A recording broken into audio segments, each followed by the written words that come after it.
महाराजांनी विचारलं, काय गडबड आहे, तुम्ही एवढ्या रात्री का उठलात? मृदंगाचार्य जात राहील, घ्या तिथपर्यंत. नको म्हणे, लाईट नाही, काही नाही, जुना काळ होता. चला. शर्ट काढलेलं, निमस्ती काढलेली, फेटा काढून ठेवलेला, उपरणं खांद्यावर. आणि रात्री ज्या कीर्तनात जे उपरणं कमरेला बांधायला होतं ते खांद्यावर होतं. तिथपर्यंत पोचले. बघता बघता उजळलं.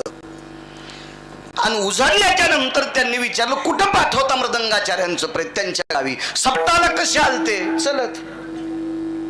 सप्तात कसे आलते ते? चलत. मग आता त्यांच्या घरी पण चलतच जातील. आता त्यांच्या घरी सुद्धा चलत जातील बोर्डे सर. दोन वर्ग असतात, कधी पण लक्षात ठेवा. एक श्रद्धेनं मानणारा वर्ग असतो आणि एक माती उकरणारा वर्ग असतो. माती उकरणारा. तुम्हाला एक माहिती आहे का, मला वाटतं रात्रीच का काय पुरावा द्यायला तुमच्याकडे, परवाला नाही, काल्याच्या कीर्तनात आडगावला बैलगाडी 5-7 क्विंटल वजन वाढणारी बैल मुकाट्यानं चालतात.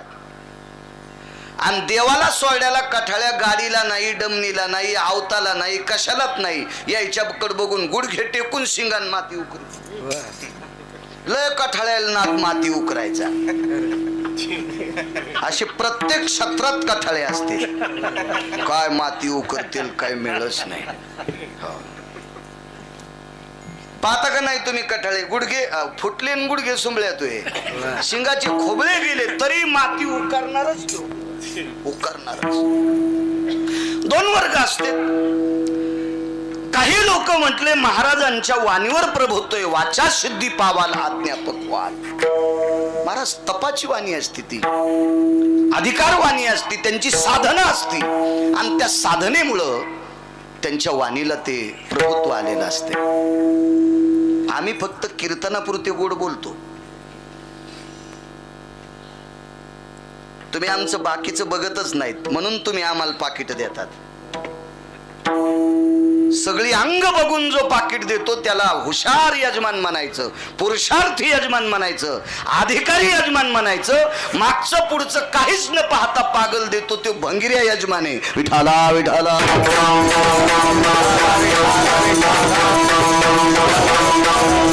तुम्हाला एक सांगू का, वैद्य जर चुकीचा भेटला तर हप्त्याच्या नंतर 15 दिवसाला बिमारी राहील.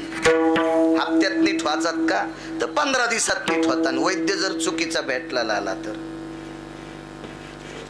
पण महाराज जर चुकीचा भेटला तर पिढ्याने पिढ्या मातीत जातात. इतकं लक्षात ठेवा. पिढ्याने पिढ्या. म्हणून परमार्थातली व्यक्ती बघत असताना अधिकार तत्वातली पाहायची. गिरगावच्या बाळ्याने एखादी चूक केली असेल तर चुकून त्याचं कीर्तन ठेवायचं नाही.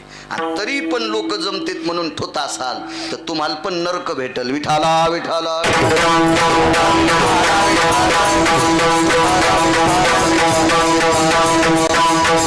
एक सांगू का, लाता आणणारी मसड सांभाळता का? तुम्हाला एकूण एकाची शपथ आहे, मै घातल्या होतं होच मानता. तुम्हाला एकूण एकाची शपथ आहे, लाता आणणारी मसड ठोता का? दूध न देणारी गाय ठोता का? नाही. पाय फिरून टाकणारा बैल सांभाळता का? नाही. खराब झालेलं मशीन सांभाळता का? नाही. मग परमार्थात तरी हे का सांभाळता करता? प्रत्येक क्षेत्रामध्ये अधिकार पाहायला पाहिजे. काय पुरुषार्थ. दोन नमुन्याची लोक आहेत. काही ना म्हणावं काय प्रभुत्व आहे महाराजांचं. निश्चित मृदंगाचार्य पायी जातील. आणि काही म्हणले हे बोलायचा नाद असतो या महाराजायला. 4.5 तासापूर्वी मेलेला पकवाद्या कुठं चलत जात असतो का? पण गावातली काही बुजुर्ग होती, त्यांनी झुपलेली बैलगाडी सोडून दिली. काही लोक टरेबाज होती बालासाहेब, ते म्हणले महाराजांचं ऐकून तुम्ही कशाला बैलगाडी सोडली? अरे म्हणले महाराज म्हणले ना पायी जातील. मग रात्री 2 पासून प्रेत सांभाळले, अजून घंटाभर सांभाळू. नाहीच गेलं चलत तर घालू बैलगाडीनं. सोडे बैल काय ताने खातील एखादी पेंडी. खांद्यावरलं उपरणं काढलं ना अंगावून असं फिरवलं. जादू नाही, टोना नाही, छुमत्तर नाही, गंडा नाही, दोरी नाही, अंगुरा नाही, काही नाही. डोळ्यातून टपटप पाणी आलं आणि सांगितलं, राजे, निष्ठेनं वारकरी संप्रदायाचं काम करता तुमच्यासारखी मृदंगाचारी 10 वर्ष पुन्हा जगावी.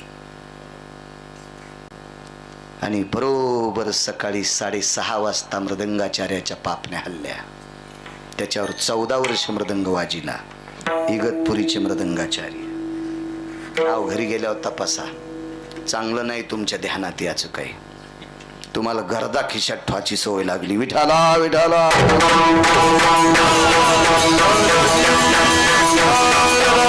परत गेले महाराज आश्रमावर. त्याच्यावर 4थ्या 5व्या 6व्या वर्षी निनगुरचे पाटील वारले. निनगुर नावाचं गाव, आता त्या गावाला सरकारी नाव आहे नेकनूर. खरं नाव आहे निनगुर. तिथले पाटील वारले. पाटील वारल्याच्या नंतर संध्याकाळी 1-2 वाजता कीर्तन आटोपून डमणी गावात गेली तर चर्चा झाली. पाटील गेले, पाटील गेले. उजडेपर्यंत रडत होते महाराज. सकाळी उजडेपर्यंत. पाटलाचं काम इतकं गोड होतं. त्या पाटलांनी लाखो लोक वारकरी केलते. लाखो लोक वारकरी केले. लाखो लोक वारकरी. त्या पाटलांनी एखादा व्यक्ती आला की असा खांदा चोळायचा आणि गळ्यात माळ नसली की म्हणायचं, अरे अरे आपण पांडुरंगाचे आहोत, आपण काशीतल्या मालकांचे आहोत, आपण भगवान गणेशाचे आहोत, मातोश्री जगदंबेचे आहोत, आपण पीराचे भक्त नाहीत. तुम्ही वारकरी व्हा, घाला माळ. मी तुम्हाला कोण माळ घालणार? जा पंढरपूरला, तिथं चंद्रभागेचं स्नान करा, विटेवरच्या मालकाचं दर्शन घ्या, पुंडलिकरायाचं दर्शन घ्या, आईसाहेबांचं दर्शन घ्या, नगर प्रदक्षिणा करा, देवाच्या पायावर माळ ठेवा, मग घाला. आम्ही गरीब माणसं होत पाटील. बर, पंढरपूरला जाण्यासाठी खर्चाची अडचण आहे. श्रीमंत पाटील बोर्डे सर जाऊन वापस येऊन रस्त्यानं खाण्यापिण्याचे सुद्धा पैसे त्या पाटलानं द्यावा. असे 1 लाख लोक तरी त्या पाटलानं माळकरी केले असतील. 1 लाख तरी. 1 लाख तरी लोक. काय वाणीचा प्रभाव असेल हो, काय पुरुषार्थ असेल त्या वाणीचा, काय स्वतःच्या परमार्थाची तपाची साधना असेल ती, किती पुण्य एकवटलं असेल त्या पाटलांचं. आणि आश्रमामध्ये संस्थांमध्ये रात्रभर भगवंताचं चिंतन आयुष्यभर केलं त्यांनी. पण आज मात्र देवाला वेगळी विनवणी करत होते, प्रभू आम्ही एवढी कीर्तन करतो, एवढी कीर्तन करतो, एखाद्या वेळेस आमचं जनकीर्तन ठुलंय त्याला पण माळ नसती. आणि खरंच आता या दोघांना माळीचा असत्याला असा मॅप सुद्धा विचार नाही केला.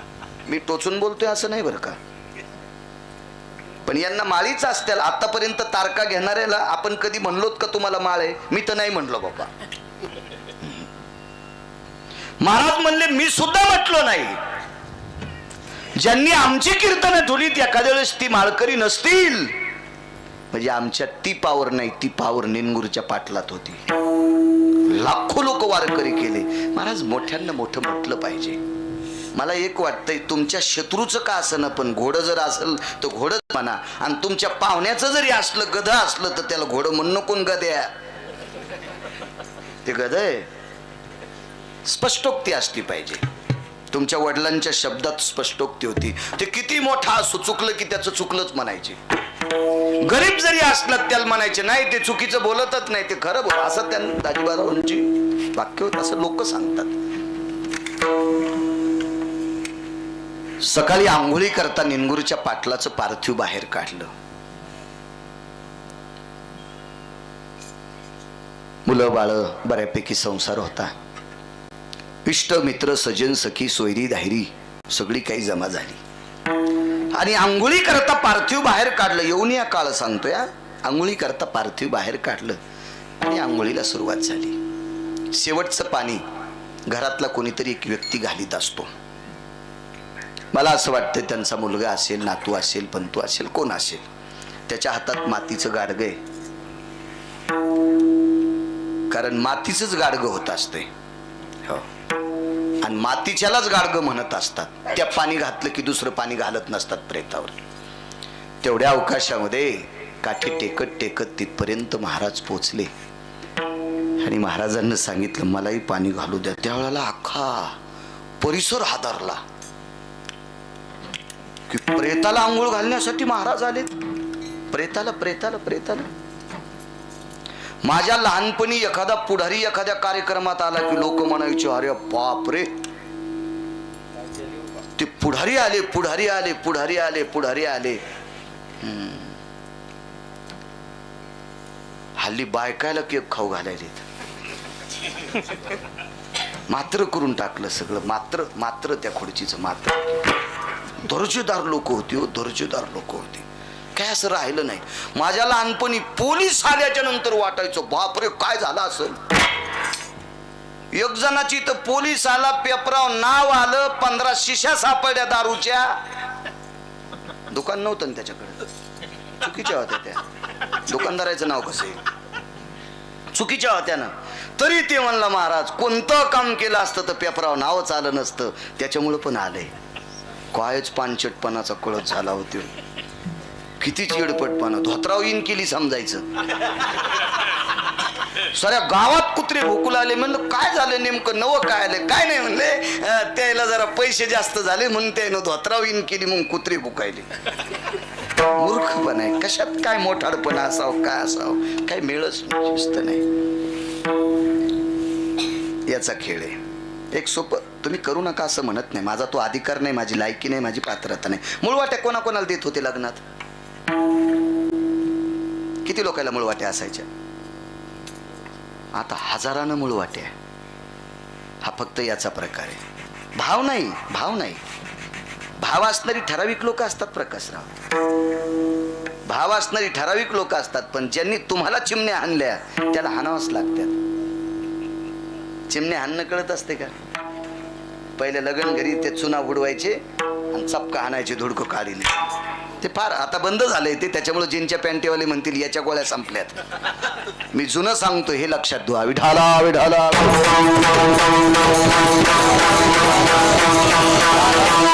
एवढी मोठी व्यक्ती प्रेताला पाणी घालण्यासाठी. तांब्याचा घंगाळ आहे, वाळ्याचा तांब्या आहे. वाळ्याचा तांब्या म्हणजे तांब्याचा तांब्या. हातात घेतलं, डोक्यावर पाणी टाकलं. महाराज डोळ्याला सुद्धा कळत नव्हतं आपल्या डोळ्यातून किती पाणी यावा.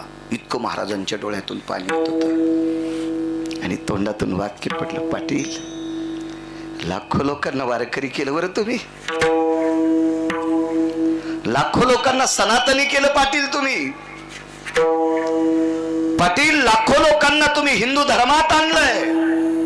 जरी हिंदूच्या कुळात असतील तरी निशाचरासारखं कृत्य करत होती. त्या लोकांना तुम्ही दाखवून दिलं तुम्ही सनातनी संप्रदायाच्या आहात, तुम्ही वैष्णव संप्रदायाच्या आहात. आणि त्यांना जागेवर आणलं. पाटील आमच्या आयुष्यातलं 4-2 वर्ष आयुष्य कमी व्हावा आणि तुमच्यासारखा पाटील 10-15 वर्ष पुन्हा जगावा. म्हणजे पुन्हा 5-25 हजार लोक वारकरी होतील. आणि डोक्यावर पाण्याचा तांब्या टाकल्याबरोबर धुपण चालू आहे. दारात गौऱ्या पेटलेल्या आहेत. तिरडी बांधली बोरुडे सर. मशानात लाकडं नेऊन टाकलेत. आणि महाराजांनी पाणी टाकल्याबरोबर विठुराजे दोन्ही पापण्या निनगुरच्या पाटलांनी उघडल्या. त्या महाराजांचं नाव होतं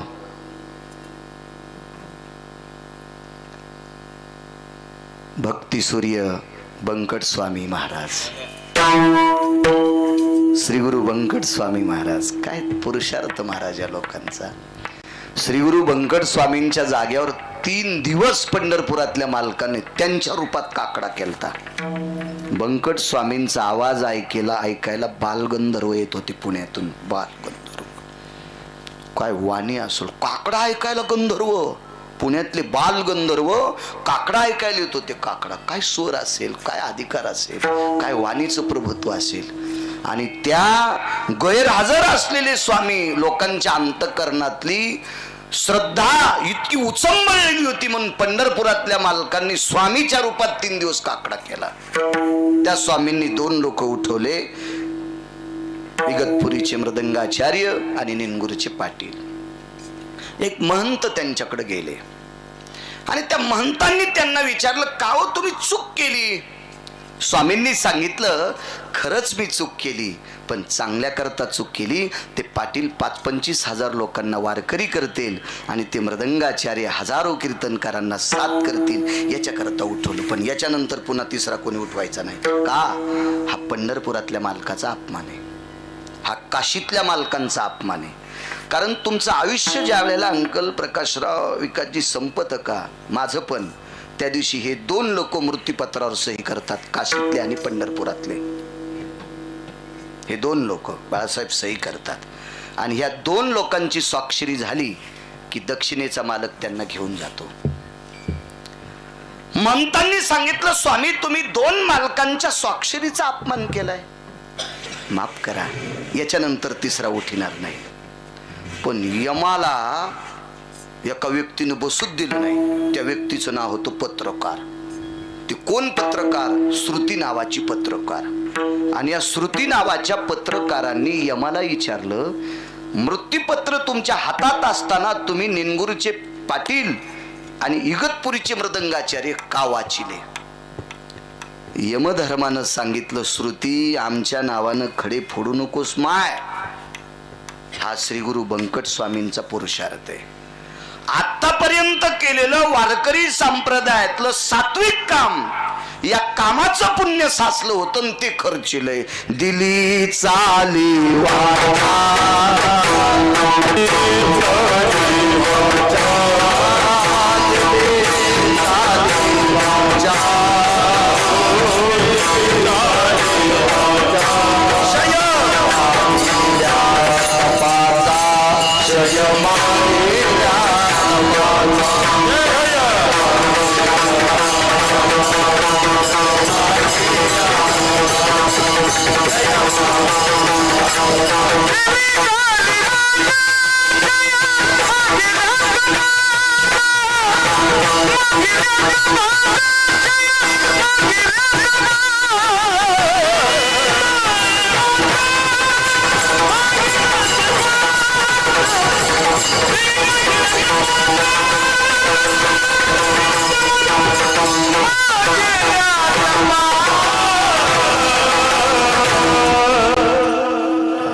चाली वाचा क्षय मागे तपाचा.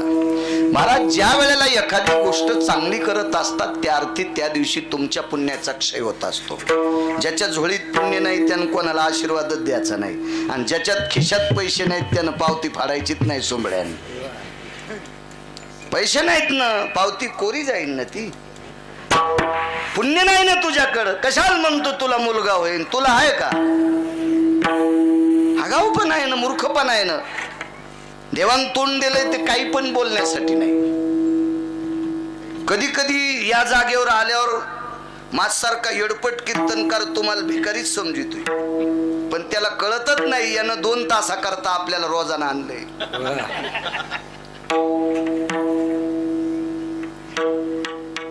गजाननरावनं आणि पुढे दुसऱ्या भावाचं नाव काय?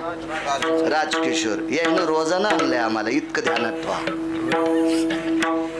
आणि आम्हाला जर त्याचा गर्व नसल किंवा लयचा अहंकार असेल तर मग मुकाट्यानं मंदिरात जाऊन रामकृष्ण हरी म्हण, मग तुला कोणी रोजदार म्हणत नाही. विठाला विठाला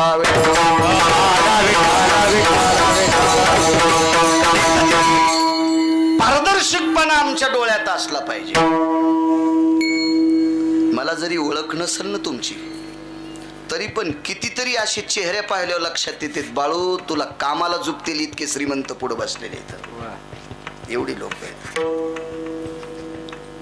किती वर्ष झाले मला तुम्ही घरी नेलं ते एकदा एका मंदिरातून उठून, गावाचं नाव नका सांगू, ते अपमान होत असतो गावाचा.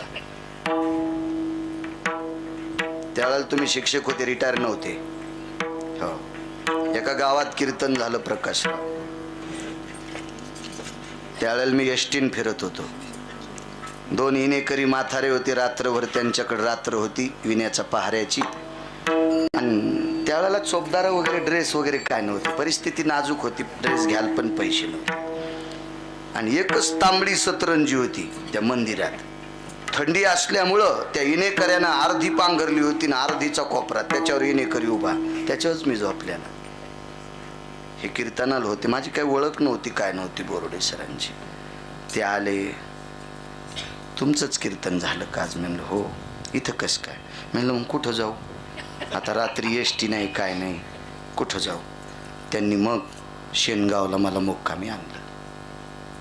मग नंतर मोठमोठ्या श्रीमंताच्या भेटी झाल्या. तो तेव्हा नव्हत्या ना. हे श्रीमंत भेटले, मग हे श्रीमंत भेटले ज्याचे इथं दिवसामध्ये 1,500 कट्टे हळदीचे घेतले जातात. यायनं बरेच तांब इकले. अशी भेटली. मग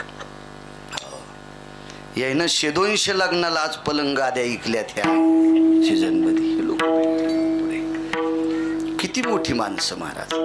आमच्या आयुष्याची कमाई तर यायच्या वर्षाचा टर्नओव्हर असतो. इतके श्रीमंत लोक असतात आपल्या पुढं. त्याच्यामुळे आम्ही भानावर असल्यावर कीर्तन केलं पाहिजे. दिली चाली वाचा क्षय मागिल्या तपाचा. स्वामींनी सांगितलं श्रुती स्वतःच्या पुण्याचा क्षय केलाय. आणि निनगुरचे पाटील आणि इगतपुरीचे मृदंगाचार्य उठले. तो काय कपाळ उठलंय? स्वतःच पुण्य खर्च केलंय प्रमोद बा. स्वतःच दृष्टांत संपला. महाराज दुसऱ्यावर आलेला काळ परत करायची ताकद स्वामीत.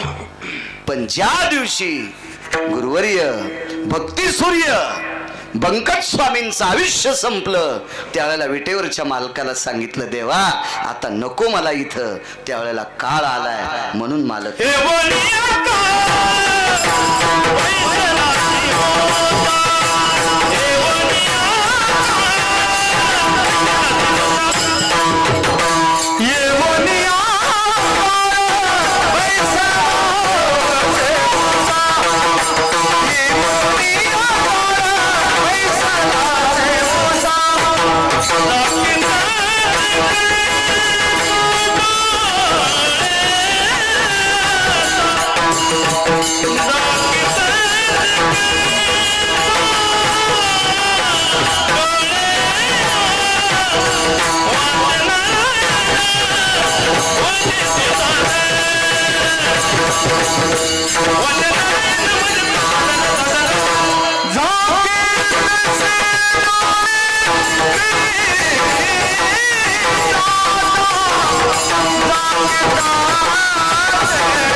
मला सांगा. स्वामींनी ज्यांना उठवलं त्यांनाही जावं लागलं. आणि पूज्य श्री भक्तीसूर्य स्वामींना सुद्धा इहलोकातली यात्रा सोडावी लागली.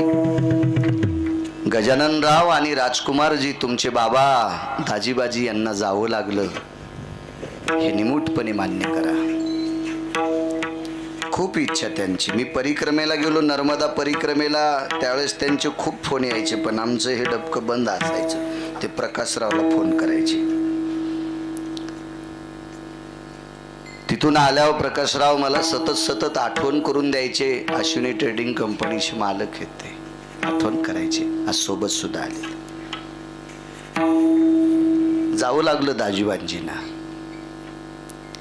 एक मुद्दा सांगितला गजाननराव आणि राजकुमारजी पुन्हा एक ऐका. एका राजाला 222 पद, एकट्याकडच 222 मंत्री पद, एकट्याकडच. तो अमरपुरीचा राजा, त्याचं नाव आहे इंद्र. पत्नी शची आहे, मुलगी जयंती आहे, मुलगा जयंत आहे. तसा 222 ज्याला पद आहेत, त्या राजकारण्याचं पोरग जरा हरामखोरच होतं. कावळ्याच्या रूपात विश्वाच्या मालकिनीच्या पायाला स्पर्श केलता, कावळ्याच्या रूपात. आता 222 पद बापाला असल्यावर पोरा नीट किती नीट वागाव. ज्याच्या बापाच्या गाडीला 222 दिवे, विठ्ठला कसं वागावं मंगेश बुवा त्याच्या पोरानं. 222 दिवे ज्याच्या बापाच्या गाडीला त्या राजाच्या पोरानं कावळ्याचं रूप घेतलं, जगज्जननी सीताई साहेबाच्या पायाला चोंच मारली. हलकट होता, हरामखोर होता, सौंदर्य पाहवलं नाही आई साहेबांचं. पुराण वाचा, लक्षात होईल. जयंत नाव आहे त्याचं. जयंती सात्विक होती, एवढा पुरावा आहे का? वेळेत कीर्तन करील, त्रास देणार नाही तुम्हाला, मापात पण पाप नाही. आणि त्यातली त्यात मला हे चांगले गुणी जे नसले की मग मला बोलायचं लय काही त्रास होत नाही.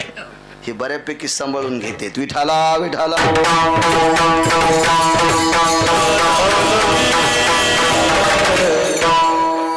जयंती हुशार आहे, किती हुशार आहे. तिच्या बापाला चुकीची मदत करणाऱ्या लोकांना सुद्धा तिनं सांगितलं, माझ्या बापाचे स्क्रू ढिले झालेत, माझ्या बापाच्या गोळ्या संपल्यात, तुम्ही माझ्या बापाला मदत करू नका. काय पोरगी असेल. इंद्राचं नाव जर जिवंत कोणी ठेवलं असेल तर जयंतीने ठेवलंय. चांगला इतिहास वाचा, लक्षात येईल तुमच्या. म्हणून आपल्या संप्रदायामध्ये पोरगी झाली की पहिली बेटीन धनाची पेटी म्हणायची. आता काही काहीच्या पोटात डबा उठतो पोरगी झाल्यावर. ते समजायचं ह्या मातीच्या वंशातले नाहीत. विठाला विठाला.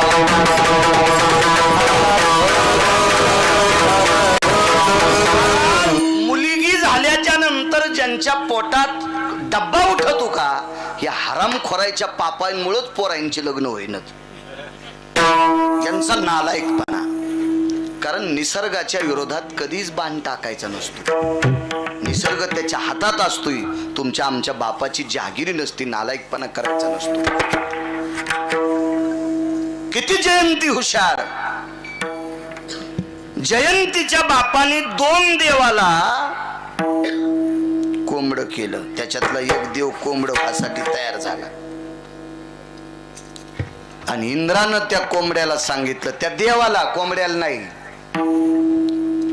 हे देवा, रातच्या 2 वाजता बाग दे. जगात कोणाचंच कोंबड नाही 2 वाजता बाग देते. तुम्ही म्हणताल कोणाचंच म्हणजे? माझ्या लहानपणी फक्त एकाच जातीची लोक कोंबड्या पाळीत होते. आता शासन निधी द्यालय म्हणून माळी घालणाऱ्यानं पण कुकुट पालनं टाकलेत. 20 दाखीन तुम्हाला, 20. हा संप्रदायाचा पुरुषार्थ आहे हरामखोरायचा. विठाला विठाला विठाला.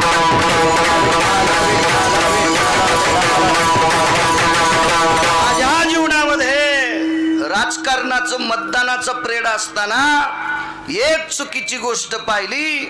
त्या परिसरातल्या नेत्यानं गावात लहानसा टेम्पो पाठीला लाल गठुड्याचा,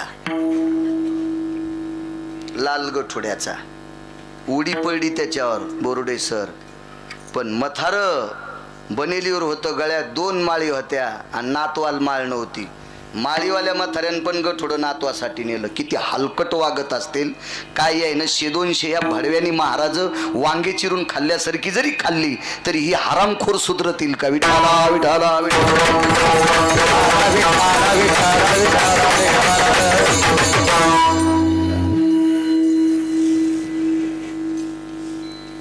लाख लोक वारकरी करावा, ही एका पाटलाची ताकद. आणि मेलेल्या पाटलाला उठवावा, या गादीवरच्या कीर्तनकाराची ताकद. काय पुरुषार्थ या संप्रदायामध्ये, काय नाविन्य या संप्रदायामध्ये. आणि एवढी कीर्तन, एवढी भागवत, इतकी रामायण. आता तर एकाच वर्षामध्ये हजारो शिवपुराणकार झाले. हो, मला भागवत शिकायला 13 वर्ष लागली. गळ्यात शपथ, 13 वर्ष लागली भागवत शिकायला. फक्त 2900 श्लोकाचा म्हणजे अनुवाद. बाकीचे 18,000 कळणं इतकी सोपी गोष्ट आहे. मी काय शुकाचार्य होय?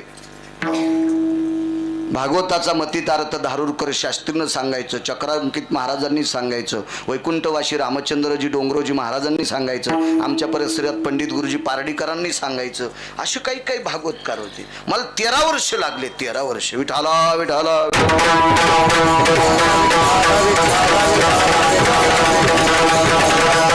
दम नाही भागवताला, दम नाही रामायणाला, शिवपुराणाला, दम नाही कीर्तनाला, कुठं तुम्हाला गुण आहे? एक लक्षात ठेवा, इथं बसलेल्या इतक्या लोकांपैकी एकानं जरी दुर्गुण नाही सोडला, एकानंच, जास्त जाऊ द्या, एक पण जर नाही सुधारला तर यायच्या पैशानं 3 लोकांचे घर जळत आहेत. 1, 2 आणि 3.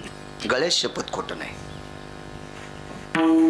3 लोकांचे घर जळतेत गजाननरावच्या पैशानं आणि त्या राजकुमारजीच्या पैशानं. 3 लोकांचे घर जळतेत. गुण येणं गरजेचं आहे. जमीन 300 एकर आहे, राशनच्या दुकानात पहिल्याच रांगेला. जमीन किती एकर आहे? 300 एकर. मग अर्धा एकर पेरणं ग उडवल्या.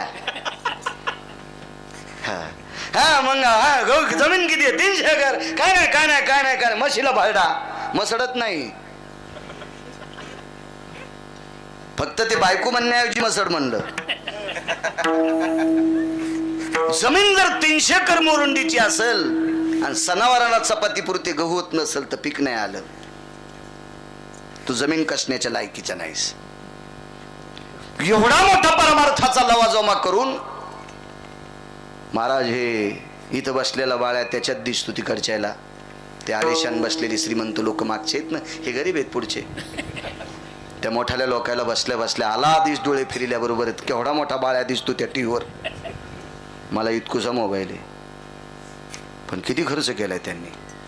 महाराज एवढी मोठी झाडं आणली, ओनराई केली, इतकं मोठं आच्छादन केलं, बसायला टाकलं, किती मोठं थाट, किती मोठी वैभव. कधी कधी अशी काही माझ्यासारखी असतील की त्यांच्या इथं पाय पुसणं पण नसेल, असू शकतात गरीब माणसं, पण आज इथं सगळ्याला बसायला चटई आहे. मग एवढा जर त्यांनी खर्च केला, याच्यात एखाद्या तरी बाईला गुण यावा, तिनं उद्यापासून नवऱ्याच्या पाया पडायला सुरू करावा. इतक्या बायकापैकी एक जरी नवऱ्याच्या पाया नाही पडली तर तिच्या पापानं गिरगावकर पण जाळणार. तुमच्या पापानं, यांच्या पैशानं बरं का, तुमच्या पापानं नाही, यांच्या पैशाने. एका तरी बाईनं लाजावं, उद्यापासून आंघोळ केल्यावर नवऱ्याच्या पाया पड जाय. इथं बसलेल्या एका तरी मुलानं, आई वडील जिवंत आहेत, त्यानं सकाळी आंघोळ झाल्यावर दर्शन घ्यायचं. मारुती राहायचं चुकलं तरी चालेल, पण मायबापाचं घेत जाय. आमच्या तिघायला तो आशीर्वाद मिळत असतो. तिघायला इथं बसलेल्या पैकी एकानं तरी लाजावा, दात पडल्यावर तरी, सगळ्याला म्हणत नाही, एकानं तरी लाजावा, दात पडल्यावर तरी, चावणं गेल्यावर तरी. आता उद्या वारी येणार आहे, आळंदीतल्या मालकांची, देहूतल्या मालकांची, सगळ्या संतांच्या वाऱ्या. आता नामदेवरायांची वारी आहे, त्या वारीमध्ये एखादीशी जाऊन ज्याचे दात पडलेत त्यानं चावणं गेल्यावर तरी माळ घाला. सफल झाला एवढा खर्च, एवढा झाला खर्च. नाही तुम्हाला असं वाटतंय का या दोघांना विमान नाही मला विमान नाही? आमच्या तिघायला नाही तर तुम्हाला कुठून येणार आहे? वर्षाच्या गोळ्या संपल्यात का आम्हाला तिघायला खाली ठेवून तुम्हाला विमानात नाही आला? फक्त एवढा गजाननरावनं राजकुमारजीनं खर्च केला तर 2-3 लोकांना गुण यावा, म्हणजे त्यांच्या बाबांना सुद्धा त्या सदिच्छा पोचतील आणि आम्ही घेऊन जाणारी पाकिट सुद्धा आम्हाला पचतील. विठाला विठाला.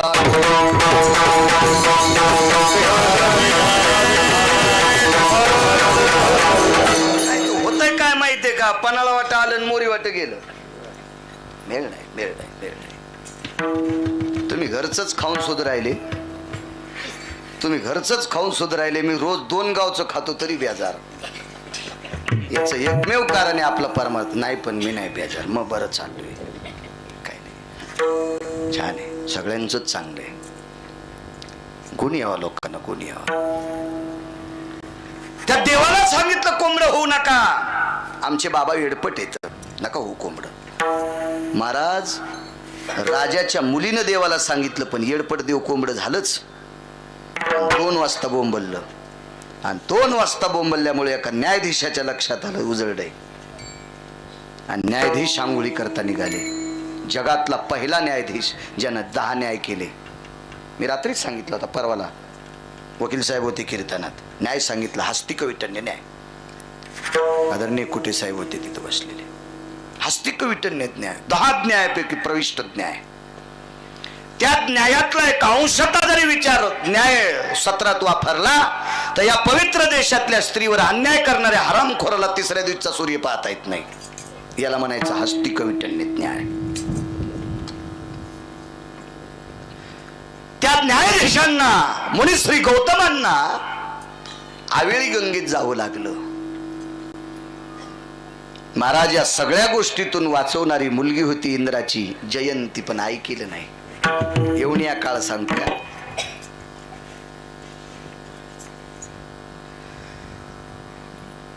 इंद्राला शाप आहे. अभंगात गोर सांगितला इंद्रा पडली भगो. नारद चुकला चाळा, भग नावाचा रोग झाला इंद्राला. भग नावाचा रोग. ज्या देवानं कोंबड्याचं रूप घेतलं त्याला काय शाप दिला ते घरी गेल्या वाचा. माझ्या गळ्याची शपथ घेऊन सांगतो राजे हो, तुम्ही तुमच्या मोबाईल मध्ये पुराण पाहत जा, तुमच्या मोबाईल मध्ये संत चरित्र पाहत जा, तुमच्या मोबाईल मध्ये ऋषी मुनी योगी जपी तपी सिद्ध पाहत जा. म्हणजे आम्ही कीर्तन कसं करायलो ते तुमच्या लक्षात येईल. आणि तुम्ही जर काहीच नाही पाहिलं तर आम्ही गाणे म्हणून तुम्हाला बुक केला. तसं आम्हालाही नरकच भेटणार म्हणा, त्याबद्दल काही दुमत नाही, पण तुम्हाला नाहकच नरक आहे ना. आम्ही गठुडं घेऊन नरकात चाललो, तुम्ही वेळ खर्च करून नरकात चालले. अवघड आहे ना हे, तुम्हाला भेटू नये असं. त्याच्याकरता हुशार व्हा, वाचत जा. ज्या देवानं कोंबड्याचं रूप घेतलं आणि रात्री बोंबललं एका पतिव्रतेला स्पर्शाचं पाप लागलं, तिचं नाव अहिल्या. तिचं नाव अहिल्या. शाप देत असताना कोंबड्याच्या रूपातल्या देवानं सांगितलं, नशिबा हे नालायका, जयंती सांगत होती तरी तू ऐकलं नाहीस. आणि इंद्राला शाप देऊन दग्ध करायची ताकद होती, चाळून टाकायची ताकद होती, पण जयंतीचा पुरुषार्थ, मुलीचा पुरुषार्थ आडवा आला. बाबा मूर्ख का असना पण बाप आहे, हात पिवळे तोच माझे करील, हात पिवळे तोच माझे करील. मुलीला असं वाटतंय बापाच्या हाताने आपले हात पिवळे व्हावे, बापाच्या हाताने आपले हात पिवळे व्हा. लग्न करणं, मुलीचे हात पिवळे करण्याची पद्धत. नागिनीच्या पानाला हळद लावायची भिजवलेली, आणि ती हळद बाप आपल्या मुलीच्या आणि जावयाच्या हाताला लाईत असतो. हळदीचा कार्यक्रम असा असतो. अजून त्याचे 2-3 कारण आहेत. आता हळदी खूप झाल्या, जेवढ्या हळदीला गेले तितक्या बायाला पिवळ्या साड्या, तितक्याला पिवळे कपडे. हो, आणि त्या हळदीमध्ये काय वाजायलं, कोणाचा हात धरून किती नाचायल्यात. बापरे बापरे बापरे. मला असं वाटतं तिला हळद नाही म्हणायचं, जुन्या काळातल्या कळवातनी म्हणायचं. ह्या काय करताल, माझे कीर्तन बंद करताल, तुमच्या जिल्ह्यात येऊ देणार नाहीत. तुम्हाला 30 गाव पठ्ठ्याल 36 गाव. हे गे भिकार चोट नाही मागे लागेल. हाऊत भरून ज्वारी दिली मरुस्तर पुरती, मेल्यावर बी वटीत बांधायला पुरती. बांधणारच आहेत माझ्या वटीत, येशीत सोडावं लागते ती. एवढी मोठी कीर्तन ऐकून, भागवत ऐकून, रामायण ऐकून, शिवपुराण ऐकून जर तुम्ही हळदीत नाचत असाल तर तुम्ही त्या नवरदेव नवरीला आशीर्वाद देण्याची लायकी आहे का तुमची? तुमचा अधिकार आहे का? तुमचा पात्रता आहे का? तुमची योग्यता आहे का तुमची? या देशातल्या स्त्रीनी पदन्यास करू नये, हा पुराणाचा सिद्धांत आहे, शास्त्राचा सिद्धांत आहे, वेदाचा सिद्धांत आहे, ऋषी मुनींचा सिद्धांत आहे. नाही, आमच्याकडे हाय प्रोफेशनल पण आहे असत ना लालाजी. म्हणजे हे असे चाटगळ चाळे करणं म्हणजे श्रीमंतीचे लक्षण आहेत ना, असत ना प्रकाशराव. इतकी चेटी घालून सकाळी कुत्र घेऊन चाललाय, 2 पायाचं कुत्र, इतकीच चेटी, इतकीच ऊसातलं डुकर कुठलं. अरे रस्त्यानं तुझी जरी माय बहीण नसेल, पण बाकीच्या स्त्रियाला स्वतःचे माय बहीण समजणं घुबडा. कुत्र्याला अक्कल आहे, त्याने जण आडुशाला जाऊन बसते. बुद्धिजीवी आपण कसं वागावं. मला जे असं करणारे लोक, बापा ते पलीकडचा बंगला त्याचाच आहे, तो लय मोठा माणूस आहे, पान किती साधं राहतो. उघड राहणाऱ्याला साधं म्हणते, मग उघड्या तर मसरी येतात. कशासाठी सांगितले? अंबरा परिधानोति कायान वृद्धिस्तते वचा मुग्धन भयव्याप्तिनः. मर्यादा सांगितल्या लालाजी. एक सांगू का तुम्हाला, वैकुंठवासी मारुतीराय ज्यांनी आपली पाहाची लायकी नाही, पण ज्यांनी सद्गुरू वैकुंठवासी जयराम बाबा पाहिले त्यांनी म्हणायचं मी मारुतीरायाचं दर्शन घेतलं. आणि वारकरी संप्रदायातला मृदंगाचार्य आणि भजने आणि कीर्तनकार जर टोपी घालीत नसेल तर ते म्हणायचं हे शेळीच्या पोटाला न येता 2 पायाच्या शेळीच्या पोटाला आलेला बोक. वैकुंठवासी प्रतीक मारुतीराय जयराम बाबा म्हणायचे. काय काय पुरुषार्थ होता या लोकांचा वागण्याचा. महाराज या लोकांनी परमार्थ जिवंत ठेवलाय, आमच्यासारख्या नालायकांनी कलुषित केलाय. विठाला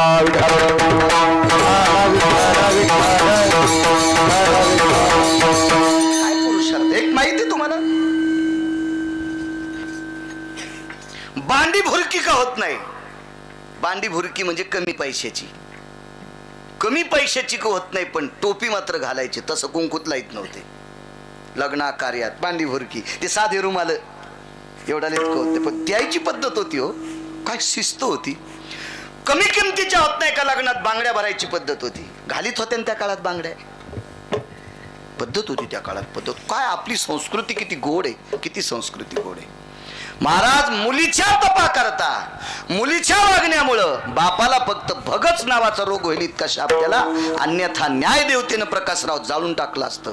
काय ते काही सामान्य व्यक्ती होती का. महाराज त्यांनी तिफन तुमच्या कपाळावर कुंकू हरण केल्या जाणार. जयंतीनं गुमास्त्याला ते प्यादे गुमास्ते यमाच्या खालची लोक असतात ना, यम धर्माच्या खालचा यम आणि यमाच्या पुढचे मग काही लोक, त्यांना सांगितलं दादा मी अमरपुरीच्या राजाची मुलगी आहे.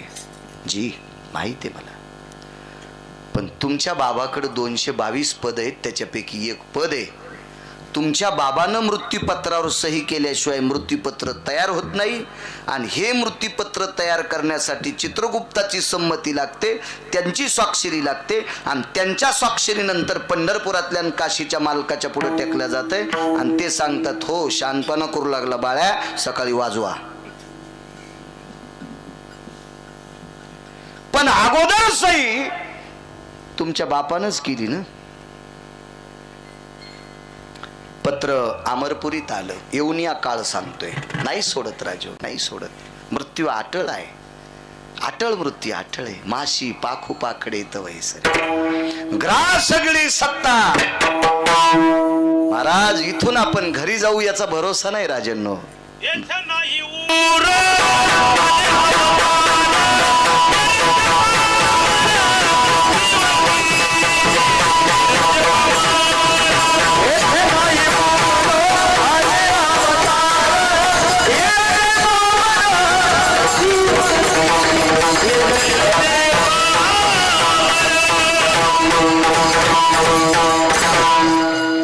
गाफीलपणात घेऊ नका सज्जनांनो. मी काय तुम्हाला उपदेश करण्याच्या लायकीचा, अधिकाराचा, एवढी माझी पात्रता योग्यता काही नाहीये. तुम्ही उभं केलंय म्हणून बोलतोय. ज्या घरी आज आपण कीर्तन पुण्यतिथीचं करतो का, विचारा राजकुमारजीला आणि गजाननरावांना. त्यांच्या घरी एक मंगल कार्य होतं त्या दिवशी, आजच्या तिथीला. त्या दिवशी त्यांनी त्यांच्या मुलीचे हात पिवळे केलते. अंकल हात पिवळे केलते. ज्या दिवशी आपली एक कन्या एका घरची लक्ष्मी म्हणून प्रदान करणार, त्याच दिवशी त्यांच्या वडिलांनी प्राण सोडले. आहे का हातात कोणाच्या? 9-10 दिवस झाले असतील, नाही 14वा दिवस आहे आजचा. मुलीचं कन्यादान वतीत होता बाप, मुलीचं कन्यादान वतीत होतं बाप. खिशातली 500ची नोट काढली आणि एका सात्विक सदाचारी ब्राह्मणाला कन्यादानातली पैसे असतात म्हणून 500ची नोट मुलीच्या वंदळीत टाकली. ही ब्राह्मणाला जावी आणि ती नोट मुलीच्या हातात टाकणं आणि कन्यादान वस्ता वस्ताच भवल्यावरच बाप गेला. नका गाफीलपणात जाऊ.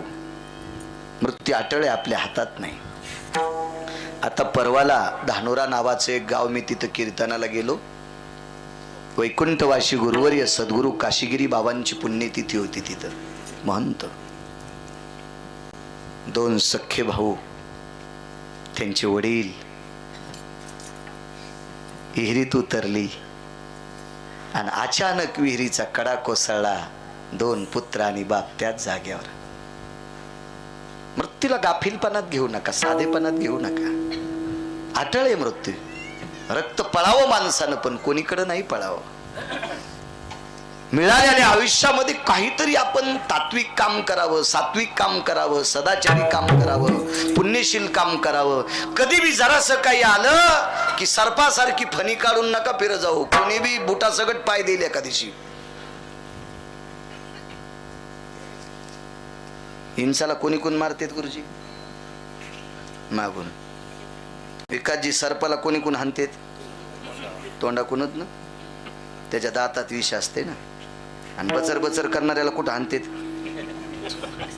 पाठीत का तोंडात? दात पडूस तर.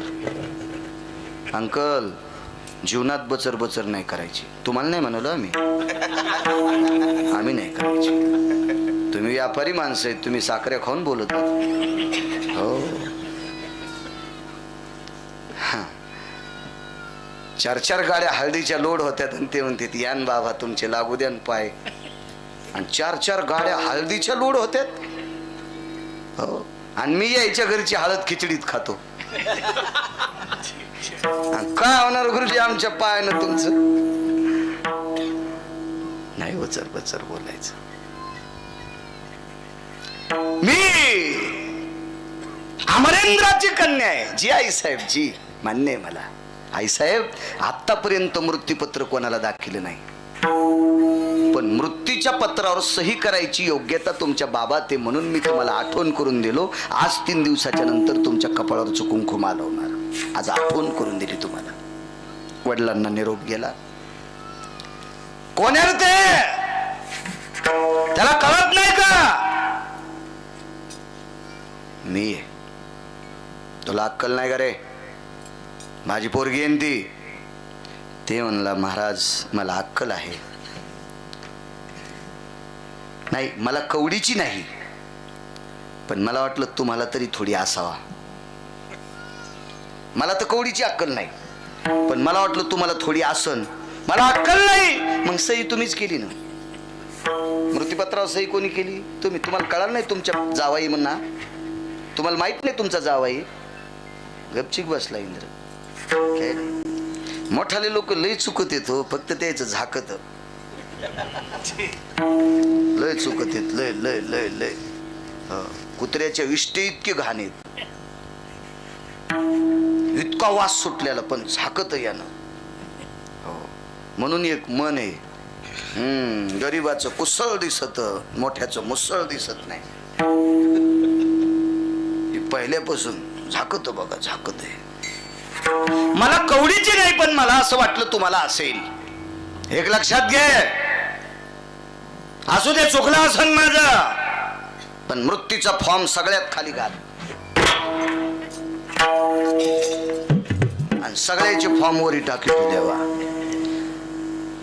तो गुमास्ता यमाचा म्हणला मी खाली नाही, मी फाडूनच टाकतो. पण तुमच्या जावयाचा मृत्यूपत्र कितीतरी देवाईनं पाहिले. आता ते चर्चेत आले. आणि तुमचे जावाई जर मी वाचिले तर सगळे काही देव म्हणते मै मेवणी वाच्यो.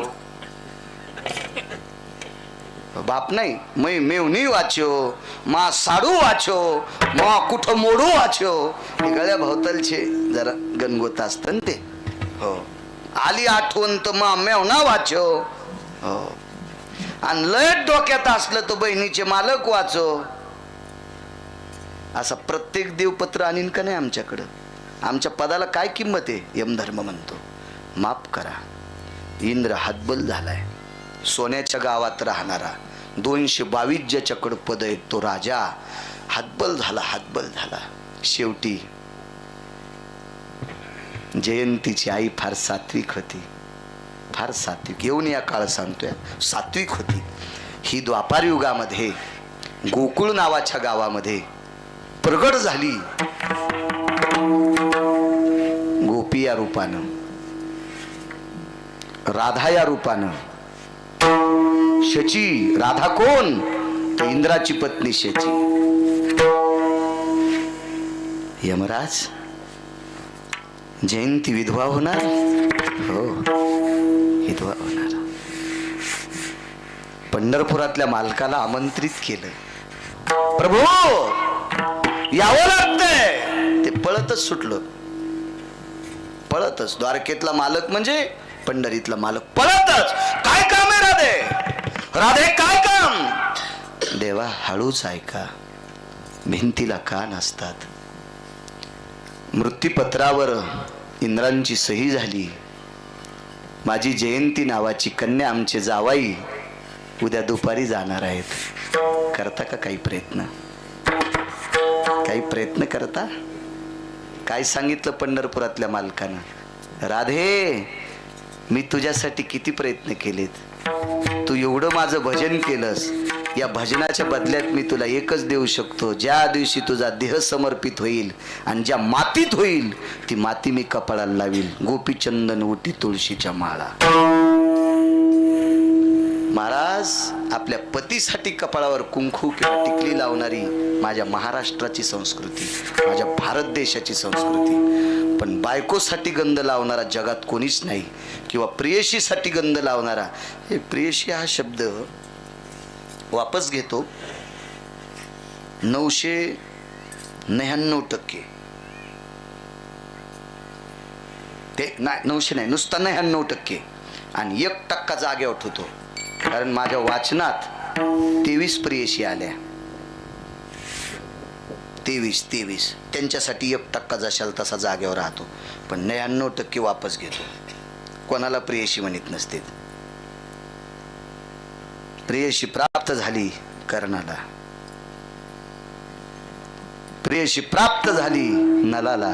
दमयंती कर्णाची सांगता येईल ना. वर्षाली. असंच ऐकत जा कीर्तन. तुमचं काम झालंय चोर पंक्चर.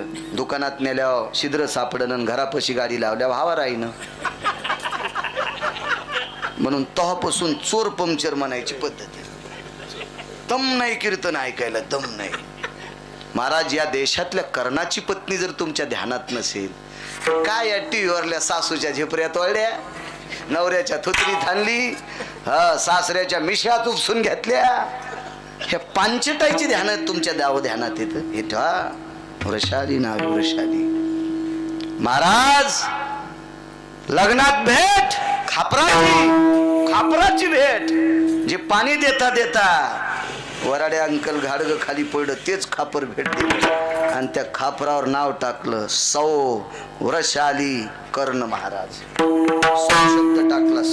सौ शब्द कौरक राहतो माहितीये का. मालक जिवंत आहे तोपर्यंत. कर्णाने विचारलं वृषाली आदर केलास मी दिलेल्या वस्तूचं. काय दिली गिफ्ट? खापराचा तुकडा. पण मला सौ शब्दाची शंका येते. का मालक? माझ्यावर विश्वास नाही? विश्वास आहे, पण मी जर तुझ्या अगोदर गेलो तर चुटकीच वाजिली सूर्यनारायणाला. जगात असा सूर्य नाही की मला माझ्या व्यतिरिक्त तुम्हाला घेऊन जाईल. आणि कर्ण अगोदर गेले पण कुंकू गेलं नाही. का? आईसाहेब सती गेल्या. अंचुक नावाचा कपडा खाली पडला. अंचुक नावाचा कपडा. मी एवढी कीर्तन करतो. 7079 गावं झाली माझी महाराष्ट्रात. हे पहिलंच गाव इथं पहिल्यांदा आलो का? याच्या अगोदर नाही का? 7080 गावं झाली. 7080 गावं पाहिली मी. पण मला अजून एकही बाई सापडली नाही. अंचुक कोण्या कपड्याला म्हणतात? कोणत्या कपड्याला अंचुक नाव आहे? अजून पत्ता नाही. अजून पत्ता नाही. किती भागवतकार मेल्या सुधरत्यान काय माहित. आपल्याला पहिली गोळी घाला. तुमचा दोष नाही, हा माझ्या वाणीचा दोष आहे. मी तुम्हाला खूप सपाट करून कीर्तन सांगायला पाहिजे तर तुम्हाला माहित होईल. विठाला विठाला.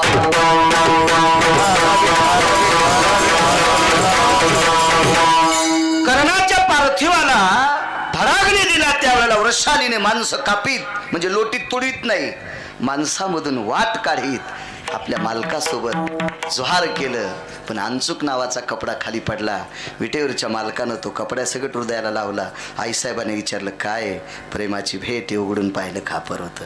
सौ वृषाली कर्ण प्रेयशी. नलाची पत्नी दमयंती. तो एक परिहंसवो. अभंग नाही, नंतर कोणी काड्या करायच्या नाही. तो एक हंस पैल तटे बैसला स्नान करिता नृणनल तो पाहला पैल तटाती एक कामिनी दमयंती व साजिरी. एक कवी सांगतोय, कविता लिहिणारी लोक होते हो. पितांबरी अंबरी तदजन्नु योसिदानाम. पितांबराचा थोडासा कपडा फाडा, थोडासा कपडा फाडा आणि त्या गंगेच्या पाण्यातून कोपऱ्या कापऱ्यात कुठेतरी जरासा खळगा होता, गाईची खूर उमटलेली होती, त्याच्यात चिखल होता आणि त्या चिखलानं त्या कपड्यावर नाव लिहिलं, नल नृणानाम, नल नृणानाम ग्रहेषु पानीयाम. तुमच्याशी पाणी ग्रहण करण्याची इच्छा आहे. आणि कपडा गंगेत सोडून दिला. हंस विहार करत होता आणि विहार करणाऱ्या हंसानं तो कपडा तोंडात धरला आणि पहिलं दमयंती स्नान करीत असताना तिच्या पुढ्यात टाकला. ह्या सिनेमातल्या लोकांना हंस नाही घेता आला. ज्या कबूतर यायला हे घेता आला, कबुतऱ्या. हंस नाही घेता आला, कारण हंस कोण्या नालायक प्रियसीचं पत्र देत नसतो, हृदयस्थ प्रियसीचं पत्र देत असतो. तो फक्त हंसच असतो. हा, त्याच्यापैकी दमयंती. दमयंती आता लग्नात पण कबूतर पाखाला चिठ्या लावून हो मस्त पाहिले, नाकाव हागलं एक जणाच्या कबूतर. हो